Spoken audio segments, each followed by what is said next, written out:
My best friend that I grew up with since kindergarten was being physically abused by his wife, who he'd been married to for 20 years.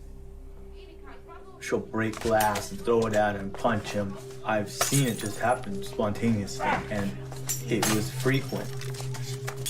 And he's bigger than her, but he didn't want to hit her. And he didn't want the children, they had 3 minor children, he didn't want them seeing this at all. So he would usually just go outside because there would be glass breaking or things being smashed or yelling, and he knew that the neighbors might think it's him. So he would go outside so the neighbors can see what's happening. Eventually I said, look, you need professional help, and so does she, and maybe the kids do too. So I called a bunch of domestic violence shelters. I just looked around online and I called, but every place that I called said, we don't help men. We don't help male men at all. And I started becoming curious about why that was, because I learned that these were state-funded shelters.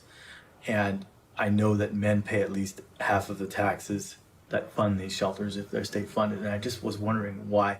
So basically, there was no place to take him, and it just continued. The problem just kept going.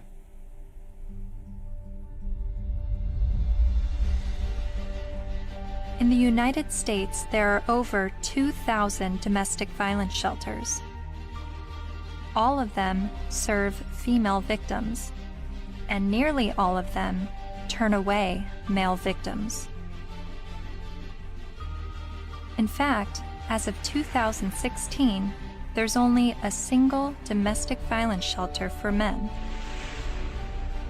My initial reaction was that there needed to be thousands more women's shelters because that many more women are being battered. But as it turns out, 1 in 3 women and 1 in 4 men will be victims of physical violence by an intimate partner in their lifetime. Sure, there's a slight majority of female victims, but how can that excuse denying men help? Couldn't this be considered gender discrimination?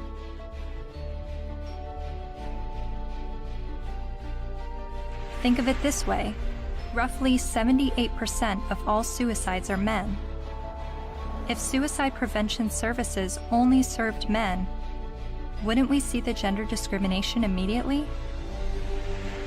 If there are over 2,000 women's shelters that turn away men, and only 1 shelter for men, obviously the resources don't match the need.